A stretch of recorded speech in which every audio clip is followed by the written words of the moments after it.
नमस्कार, बाखबर में आपका स्वागत है। मैं हूं राघवेंद्र सिंह। बाखबर में आज हम बात करेंगे देश की सियासत में एक नए बदलाव की। पुरानी बात को प्रधानमंत्री नरेंद्र मोदी ने फिर से कल लाल किले की प्राचीर से दोहराया। सवाल ये नहीं कि उन्होंने क्या कहा, सवाल ये कि चुनाव के पहले जब 3 राज्यों में चुनाव होने, खासतौर से मध्य प्रदेश, छत्तीसगढ़ और राजस्थान, नरेंद्र मोदी ने कहा कि वंशवाद को हम खत्म करेंगे। ये नई बात नहीं है, लेकिन सबसे खास बात यह कि मध्य प्रदेश शासित राज्यों के साथ साथ लोकसभा के कई ऐसे प्रत्याशी हैं जिनके पुत्र, पुत्री या पत्नी या भाई भाजपा के भीतर टिकट के दावेदार हैं। नरेंद्र मोदी का ये बयान या ये भाषण उनके हितों पर चोट करता है, चाहे वो कांग्रेस के लोग हों चाहे बीजेपी के लोग हों। तो कह सकते हैं कि अब अगला चुनाव इस बात पर केंद्रित होने वाला है कि भारत की राजनीति में परिवारवाद, वंशवाद को बीजेपी तरजीह नहीं देगी। यद्यपि यह बात कर्नाटक के चुनाव में भी हुई थी और कर्नाटक के चुनाव में भाजपा इसका पालन ठीक से नहीं कर पाई, लेकिन अब मध्य प्रदेश की बात करें, हम दिसंबर में चुनाव होने, सरकार बन जाएगी। छत्तीसगढ़ की बात करें, राजस्थान की बात करें, यहाँ कई ऐसे दिग्गज हैं जिनके परिजन चुनाव में टिकटों के दावेदार हैं। नरेंद्र मोदी के इस वक्तव्य से, इस भाषण से कम उन कार्यकर्ताओं को संजीवनी मिल जाएगी जो नेताओं के क्षेत्र में कई वर्षों से काम कर रहे हैं। अब नेताओं के बाद उनके बेटे, उनकी बेटियां या उनके भाई भतीजे या पत्नी टिकट की दावेदार है।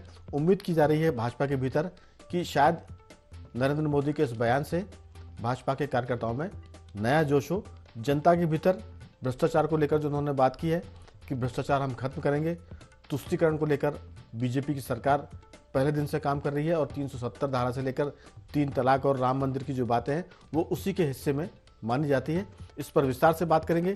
चर्चा के पहले मैं आपको परिचय करा दूं कि इस पूरी चर्चा में हमारे साथ स्टूडियो में रहेंगे मध्य प्रदेश के वरिष्ठ पत्रकार योगीराज योगेश जी, और सबसे खास बात भाजपा के राज्यसभा सदस्य और कई वरिष्ठ नेताओं के बहुत नज़दीकी अजय प्रताप सिंह भी इस चर्चा में स्काइप पर हमारे साथ जुड़ेंगे, और इसके साथ सामाजिक सरोकार से जुड़े रमेश सिंह भी इस चर्चा में टेलीफोन लाइन पर हमारे साथ रहेंगे। चर्चा शुरू करने के पहले इस मुद्दे पर भाजपा के अलावा और बाकी लोग क्या कहते हैं, पहले सुन लेते हैं। मेरे देश के लोकतंत्र में एक ऐसी विकृति आई है जो कभी भारत के लोकतंत्र को मजबूती नहीं दे सकी, और वो क्या है बीमारी? परिवारवादी पार्टियां। और उनका तो मंत्र क्या है? Party of the family, by the family and for the family. इनका तो जीवन मंत्र यही है कि उनकी पॉलिटिकल पार्टी, उनका राजनीतिक दल परिवार का, परिवार के द्वारा और परिवार के लिए। तो ये नरेंद्र मोदी का कटाक्ष भी है और भारतीय राजनीति में बदलाव के संकेत भी हैं। हम चर्चा की शुरुआत में ये भी जोड़ सकते हैं कि जिस तरह से उन्होंने सफाई अभियान को, स्वच्छता अभियान को एक टारगेट बनाकर काम किया था, अगर वंशवाद को लेकर भले ही इस पर कांग्रेस पर चोट होती हो, दक्षिण भारत के बहुत से ऐसे परिवार हैं जो परिवार के लोगों को आगे बढ़ाते हैं, उत्तर भारत की बात करें, बिहार की बात करें, ऐसे कई लोग चर्चा में जिनका जिक्र आएगा कि आखिर परिवार के बाद दूसरा कोई उनको नज़र नहीं आता है। नरेंद्र मोदी का ये निशाना कांग्रेस या प्रतिपक्ष पर तो है ही है, लेकिन भाजपा के उन बड़े दिग्गज नेताओं पर भी है जो अपने परिवार को राजनीति में बढ़ाना चाहते हैं। ऐसे में कार्यकर्ताओं के लिए ये खुशखबरी हो सकती है। चर्चा के लिए मौजूद है पत्रकार योगीराज योगेश जी, टेलीफोन लाइन पर हमारे साथ हैं रमेश सिंह जी, और स्काइप पर मध्य प्रदेश भाजपा के वरिष्ठ नेता और राज्यसभा सदस्य जुड़ गए हमारे साथ अजय प्रताप जी। अजय जी, आपका बहुत बहुत स्वागत है। मेरी आवाज सुन पा रहे हैं?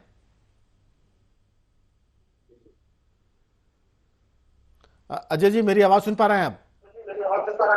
जी, दरअसल सीधी सी बात है कि जिस तरह से नरेंद्र मोदी जी ने कार्यकर्ताओं को ध्यान में रखकर भारतीय राजनीति में परिवारवाद पर चोट की है, आपको लगता है कि क्या अगले चुनाव में, चाहे वो मध्य प्रदेश की बात हो या अगले साल होने वाले लोकसभा चुनाव की बात हो, परिवारवाद भाजपा के भीतर भी एक तरह से स्वच्छता लेकर आएगा और भारतीय राजनीति को नए मार्ग पर ले जाएगा? आपकी राय?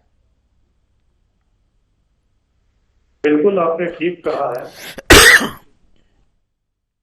जब से प्रधानमंत्री बने हैं उन्होंने कई क्रांतिकारी काम किए उन कार्यों में एक जो प्रमुख कार्य है जिसकी उन्होंने अभी शुरुआत की है, वंशवाद पर प्रहार। हमारा देश जब आजाद हुआ था, उससे पूर्व हमारे देश में अनेक तरह की रियासतें थी, राजतंत्र था, और आजादी के पश्चात हमने लोकतंत्र स्वीकार किया। लेकिन धीरे धीरे लोकतंत्र की खामियों का लाभ उठाते हुए अनेक परिवार जो है परोक्ष रूप से राजतंत्र के हामीदार हो गए। नरेंद्र मोदी जी ने उस बात को संज्ञान लिया है और वंशवाद पर चोट किया है। देश में बहुत सारी प्रतिभाएं हैं जिनको आगे आने का अवसर मिलना चाहिए, और हर क्षेत्र में ये वंशवाद हावी है। उन्होंने शुरुआत राजनीतिक क्षेत्र से की है, और मुझे पूरा विश्वास है कि देश की जनता नरेंद्र मोदी जी के साथ रहेगी और इस वंशवाद को उखाड़ फेंकेगी। जहां तक मध्य प्रदेश की बात है, तो मध्य प्रदेश में भी पूर्व से ही हम लोग काफी हद तक इसका पालन करते रहे हैं। कोई अपवाद स्वरूप प्रकरण रहा हो ये अलग बात है, लेकिन सामान्यतः भारतीय जनता पार्टी कार्यकर्ताओं की पार्टी है, और हमने हमेशा ही कार्यकर्ताओं को महत्व दिया है। हाँ, परिवार का कोई व्यक्ति कार्यकर्ता के नाते काम करता रहा है तो यदा कदा उसको भी उसकी मेरिट के आधार पर अवसर मिलता रहा है। लेकिन अब सामाजिक संदेश देने के लिए भी और राजनीतिक सुचिता के लिए भी नरेंद्र मोदी जी ने इस पे कड़ा रुख अपनाया है, और मैं समझता हूँ कि भारतीय जनता पार्टी सदनुरूप निर्णय लेगी। क्या भाजपा के भीतर जो वरिष्ठ नेता हैं, जो 5-5, 6-6 बार, 7-7 बार चुनाव जीत चुके विधानसभा के, जाहिर है कि 30 साल 35 साल तक जो कार्यकर्ता उनके साथ काम कर रहे हैं, उनको लगता है कि जब हमारे वरिष्ठ नेता रिटायर हो जाएंगे, उनको टिकट नहीं मिलेगा, तब हमारा नंबर लगेगा। लेकिन ऐसे जो वरिष्ठ नेता हैं, उनके परिवार के जो लोग हैं, वो टिकट के दावेदार हैं। क्या भाजपा के भीतर ये एक नए किस्म का संकट नहीं होगा?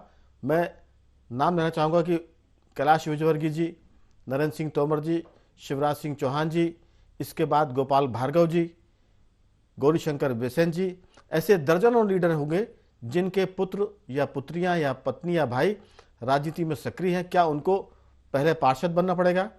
क्या उनको पहले जनपद सदस्य बनना पड़ेगा, ताकि जो राजनीति की एक तरह से प्राथमिक शाला जो होती है, वहां से निकलकर वो विधायक बने, सांसद बने? क्या अब नेताओं को सीधे लॉन्चिंग करने के बजाय प्रधानमंत्री मोदी के इस आह्वान के बाद उनको ग्रास रूट से आना पड़ेगा? क्या लगता है आपको ऐसा? मध्य प्रदेश के संदर्भ में मैं कहना चाहता हूँ, चाहे कोई कितना भी वरिष्ठ नेता हो, लेकिन ये मोदी युग है। इस मोदी युग में कार्यकर्ता का महत्व है और कार्यकर्ता को ही प्राथमिकता मिलेगी। हाँ, परिवार के लोगों को भी अवसर मिलेगा, लेकिन परिवार के नाते अवसर नहीं मिलेगा, कार्यकर्ता के नाते अवसर मिलेगा। और जब कार्यकर्ता के रूप में जो वांछित तपस्या है, वांछित संघर्ष है, जब उस तपस्या और संघर्ष को पूर्ण कर लेंगे, जब उनकी बारी आएगी, तब उनको अवसर मिलेगा। लेकिन जहां तक आगामी विधानसभा चुनाव की बात है, मैं समझता हूं कि अगर कहीं किसी वरिष्ठ नेता का रिप्लेसमेंट है तो केवल और केवल कार्यकर्ता है, उसके परिजन नहीं हो सकते।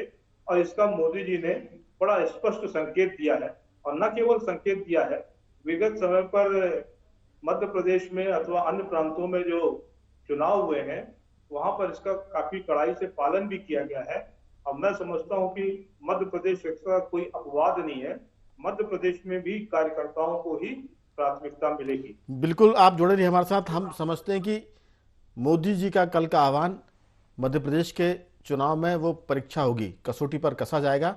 अगर परिवार के लोगों की जगह कार्यकर्ताओं को प्राथमिकता मिलती है, तो ये माना जाएगा कि फिर मोदी जी ने जो कहा है उस पर काम हुआ है। जनता इस पर भी विश्वास करेगी कि कल के दिन करप्शन भी कम होगा और तुष्टिकरण पर भी लगाम रहेगी। मैं लौटूंगा आपके पास, आप बने रहिए हमारे साथ स्काइप पर। हमारे साथ स्टूडियो में मौजूद हैं योगीराज योगेश जी। योगीराज जी, ये बड़ा काम है, परिवारवाद को हटाकर कार्यकर्ताओं को आगे लाना। कई पार्टियां ऐसी हैं जो जिनका जिक्र सब लोग करते हैं, मुलायम सिंह की पार्टी, समाजवादी पार्टी, लेकिन वो परिवार की पार्टी के रूप में पहचानी जाती है। उनके जो टिकट होते हैं जो उनके पदाधिकारी होते हैं, चाहे वो लालू यादव बिहार की बात करें, बिजू पटनायक के पुत्र नवीन पटनायक कई सालों से मुख्यमंत्री हैं, ममता बनर्जी की बात करें, उनके भतीजे राजनीति में हैं और नंबर 2 की पोजीशन पर वो मूव करते हैं, मायावती की बात करें, उनके भतीजे हैं। तो ऐसे कई लोग हैं। हरियाणा की राजनीति में चौटाला परिवार है, देवीलाल के पुत्र ओम प्रकाश चौटाला, फिर उनके पुत्र। तो ये बहुत सारी चीज़ें हैं। मुझे लगता है कि बर के छतन्ने पर नरेंद्र मोदी ने वंशवाद को लेकर एक पत्थर मारा है और इसमें सबसे ज़्यादा दिक्कत भाजपा के भीतर ही आने वाली है। अगर हम बात करें, रमन सिंह छत्तीसगढ़ के मुख्यमंत्री रहे हैं, उनके बेटे को भी इलेक्शन लड़ाने की बात हो रही है। वसुंधरा राजे के पुत्र की बात करें तो वहाँ भी इलेक्शन की बात हो रही है। आपकी राय? ये बड़ा मामला है, लेकिन अगर ये नहीं हो पाया तो फिर नंबर घटेंगे मोदी जी के, और अगर इस पर अमल हुआ तो कार्यकर्ताओं में और जनता के बीच मोदी फिर से हीरो बन सकते हैं। देखिए राघवन जी, असल में नरेंद्र मोदी जी भी जो प्रधानमंत्री की कुर्सी तक पहुंचे हैं वो एज एक वर्कर के रूप में उनकी जो तपस्या थी उसके फलस्वरूप पहुंचे हैं, और इसलिए वो वर्कर का इम्पोर्टेंस समझते हैं। और पिछले 2018 के चुनाव में भी यदि आप देखें, मोदी जी की ये इशारा नहीं होता तो मध्य प्रदेश में 1 दर्जन से अधिक नेता पुत्र टिकट पा जाते। पिछली बार भी ये हुआ था जब कैलाश विजयवर्गीय जी के बेटे को टिकट दिया गया, तो सूत्र और हम सब भी जानते थे कि प्रधानमंत्री ने इस पर गहरी नाराज़गी जताई थी और बहुत दिनों तक कैलाश विजयवर्गीय जी भी साइड लाइन रहे थे। तो इस पर अंकुश मध्य प्रदेश में पिछले चुनाव से भी लगा है, लेकिन प्रेजेंट जो सीनोरियो मध्य प्रदेश के संदर्भ में यदि आप बात करें, मैं कैलाश जी के बारे में एक चीज़ जोड़ना चाहूँगा, अजय जी भी इस बात से सहमत होंगे। उसके बाद फिर कैलाश जी के परिवार में कैलाश जी तक को टिकट नहीं मिला।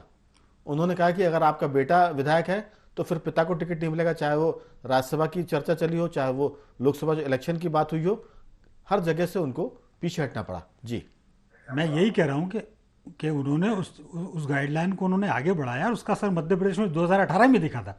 नहीं तो मैं बता रहा हूँ ना कि 1 दर्जन से अधिक नेता पुत्र जो थे वो टिकट की कतार में थे। एक बात तो ये, दूसरी महत्वपूर्ण बात है, यदि जैसा कि अजय प्रताप सिंह जी सांसद महोदय ने कहा, यदि आपने कार्यकर्ता के रूप में तपस्या पूर्ण की है तो निसंदेह आपका कैरियर ज़्यादा उज्जवल होगा बनिस्बत आप पैराशूट लॉन्चिंग के जरिए आप आएंगे। मध्य प्रदेश के 2 उदाहरण आप ये देखो कि एक तो कैलाश विजयवर्गीय जी के बेटे का उदाहरण है, वो कैलाश विजयवर्गीय जी की वजह से चुनाव जीत गए। सेम कंडीशन हुई रायसेन में, गौरीशंकर शेजवार जी के बेटे को टिकट दिया गया इसलिए कि साहब हम नहीं लड़ेंगे, हमारे बेटे को टिकट दे दो, वो चुनाव हार गए। तो यदि नेता पुत्रों की इमेज फील्ड में नहीं होगी तो फिर वो कोई मतलब नहीं निकलेगा, वो चुनाव हार जाएंगे। इसलिए पहली कसौटी ये है कि आप जनता की, आपकी फील्ड में आपकी इमेज ऐसी होनी चाहिए कि आप एक विनिंग कैंडिडेट हो। और मध्य प्रदेश के संदर्भ में इस बार इतना महत्वपूर्ण है ये चुनाव कि मध्य प्रदेश बीजेपी की स्थिति बहुत, कोई पॉजिटिव रिपोर्ट अभी तक नहीं आई है, बहुत रोमांचक मुकाबले की उम्मीद है। और ऐसे में जो पुरानी गाइडलाइंस थी, जैसे ये कहा गया था पिछली बार कि 70 के नेताओं को टिकट नहीं दिया जाएगा, अब वो गाइडलाइंस भी एक तरह से उसका भी वो गाइडलाइन से पार्टी पीछे हटी है, क्योंकि प्रेजेंट सीनोरियो कैसे भी करके चुनाव जीता जाए। तो मुझे ऐसा लगता है कि इस चक्कर में हो सकता है कुछ जो विनिंग कैंडिडेट हैं, यंग हैं, उनको टिकट मिल सकता है। लेकिन मैं मोदी जी की इस बात का ज़रूर समर्थन करूँगा कि कार्यकर्ताओं को तवज्जो मिलना चाहिए। और ये बहुत गलत टेंडेंसी, कई जगह आप देखोगे 35-35, 40-40 साल से एक ही परिवार का मुखिया चुनाव जीतता आ रहा है।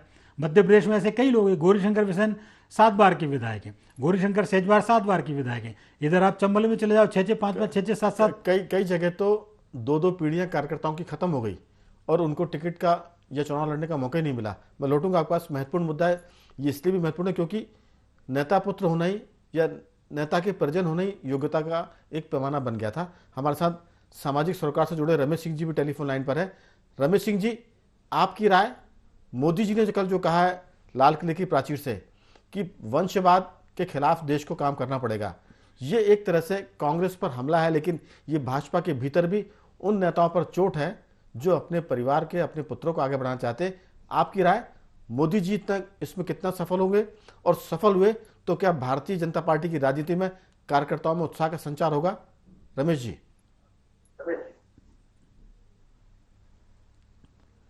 जी रमेश जी। कमोबेश अब बीजेपी में कमोबेश ये संस्कृति डेवलप हो चुकी है अब वो थोड़ा कहीं ना कहीं समझौता उसमें हो गया है, जैसे इंदौर में विजय वर्गीय का बताया, राजनाथ सिंह जी के लड़के का।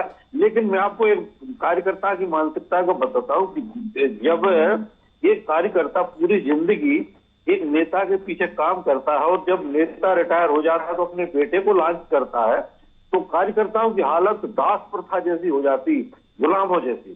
तो इससे एक बहुत बड़ी फ्रस्ट्रेशन होती है। मोदी जी ने सही स्टेप लिया है।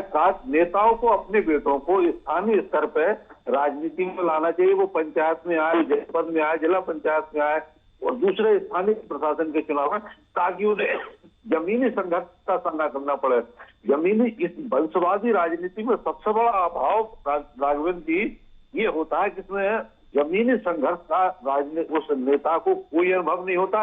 और जब जमीनी संघर्ष का अनुभव नहीं होता तो उसके अंदर एक अरिस्टोक्रेटिक, एक रईसी की राजनीति की भावना जन्म ले जाती है और ये कमोवेश धीरे धीरे करके पूरी राजनीतिक संस्कृति को खत्म कर देती।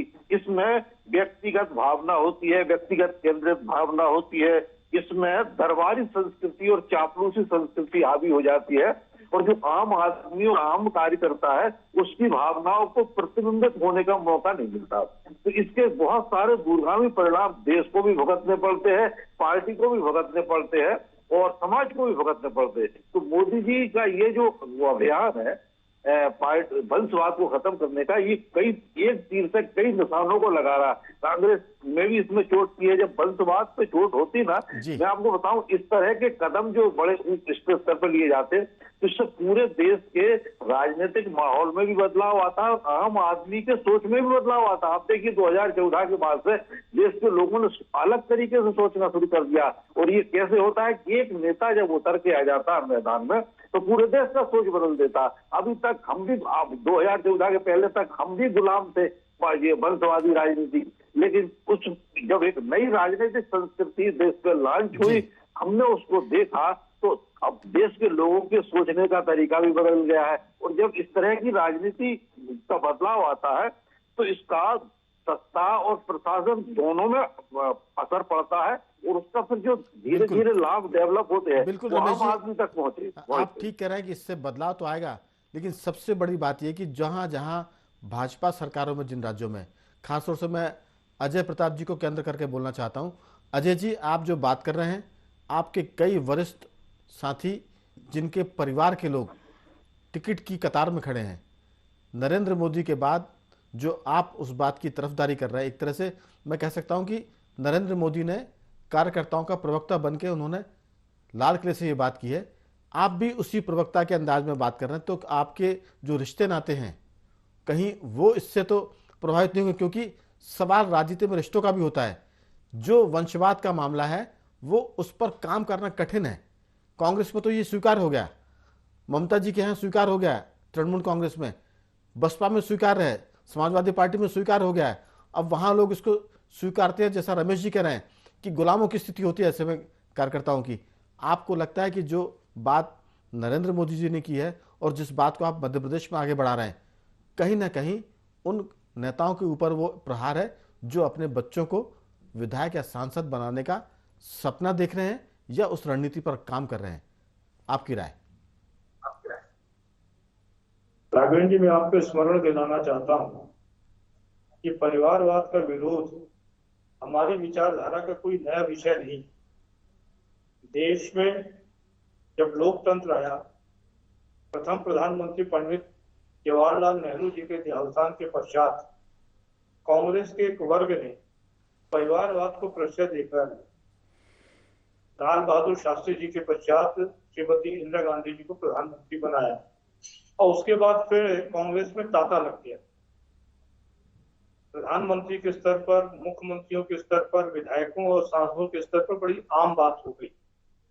और इसी सब परिस्थिति को देखकर हमारे पूर्ववर्ती संगठन भारतीय जनसंघ ने, कालांतर में भारतीय जनता पार्टी ने भी परिवारवाद को हमेशा एक मुद्दा बनाए रखा। इस बीच में सहयोग ऐसा रहा कि 2003 से लेकर 2023 तक लगातार हम सत्ता में रहे और सत्ता में रहने के कारण थोड़ी बहुत जो विकृति आती है उसके शिकार हम भी हुए हैं। हमारा जो बेटा 2003 में 5-6 साल का था, आज चुनाव लड़ने की आय की दृष्टि से आर्तापूर्ण कर रहा है। और एक पिता के नाते, एक परिजन के नाते सभी की इच्छा होती है कि हम अपने परिवार के, अपने पुत्र को आगे बढ़ाएं। लेकिन जहां तक सामाजिक मानस की बात है, और सामाजिक मानस इस लोकतंत्र में कभी भी वंशवाद का पक्षधर नहीं हो सकता है। और भारतीय जनता पार्टी सिद्धांतों पर, विचारों पर काम करने वाली पार्टी है, और उसी सिद्धांत और विचार पर ही चलकर यहाँ पर आई है। अगर हम लोग आज राज्यसभा में पहुंचे हैं, कोई मुख्यमंत्री बना है, कोई मंत्री बना है, कोई सांसद बना है, तो ऐसा नहीं कि हम अपने पूर्वजों के कारण बने।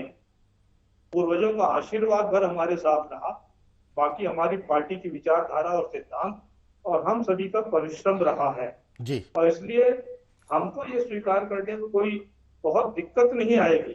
अगर मोदी जी ने इसकी अगुवाई की है तो सिद्धांत और विचार के रूप में हम शुरू से ही इसके पक्षधर रहे हैं।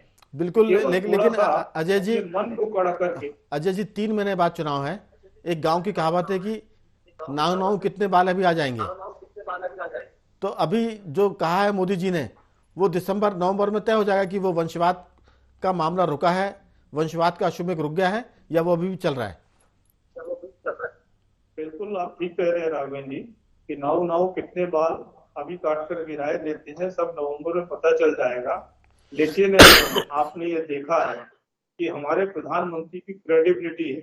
हमारे प्रधानमंत्री जो कहते हैं उस पर अक्षरशः पालन करके दिखाते हैं। उम्मीद करते हैं कि इसमें कहीं से कहीं तक किसी को शक और शुबहा नहीं होना चाहिए। बिल्कुल। अगर हम वंशवाद के विरोधी हैं तो केवल उपदेश देने तक सीमित नहीं रहेंगे, ठीक, हम सब स्वयं आचरण में इसको सिद्ध करके बताएंगे। और वंशवाद का विरोध सिद्धांत के तौर पर हम करते हैं। बिल्कुल अजय जी, ये बात अगर होती है तो फिर नरेंद्र मोदी के खाते में एक उपलब्धि और हो जाएगी। योगीराज जी, आपकी बहुत संक्षेप में राय कि महाराष्ट्र में अजित पवार शरद पवार के भतीजे हैं, शरद पवार की बिटिया राजनीति में सांसद हैं। फिर उद्धव ठाकरे की बात करें तो बाल ठाकरे जी तो इलेक्शन लड़ते नहीं थे, लेकिन उद्धव ठाकरे के बाद उनकी सरकार में उनका मंत्री बेटा जो मंत्री था। तो ये बहुत सारी चीज़ें हैं। आपकी राय कि ये कठिन काम है, लेकिन अगर ये हुआ तो फिर देश में जो राजनीति में वंशवाद है, कार्यकर्ताओं के दिन अच्छे आने की उम्मीद जग जाएगी। आपका क्या कहना है? देखिए, प्रधानमंत्री नरेंद्र मोदी कठिन कार्य करने के लिए जाने जाते हैं, लेकिन ये जैसा कि आपने जिक्र किया कि बर्र के छतन्ने में हाथ डाल दिया उन्होंने, क्योंकि प्रधानमंत्री मोदी सबसे ज़्यादा किस चीज़ पर हमला करते हैं? वो सबसे ज़्यादा उनके टारगेट पर परिवारवादी रहता है। और इतना टारगेट पे कि आप देखो, लाल किले की प्राचीर से उन्होंने इसका जिक्र किया। तो जब आप दूसरे पर हमले बोलते हैं तो दूसरे वाले विपक्षी भी आप पर आरोप लगाते हैं कि आप क्या क्या हो रहा है। बीजेपी में भी एक लंबी फहरिस्त है, चाहे दिल्ली से लेके आप मध्य प्रदेश तक चले जाएँ, भोपाल तक, हर जगह कहीं ना कहीं कोई ना कोई नेता पुत्र हैं, चाहे वो राजनाथ सिंह जी बेटे हों, चाहे अनुराग सिंह ठाकुर हों। और मध्य प्रदेश में तो दर्जन भर से ज़्यादा नाम मैं गिना सकता हूँ, आप भी जानते हैं जी। तो इस पर कंट्रोल करना ये बहुत कठिन काम है।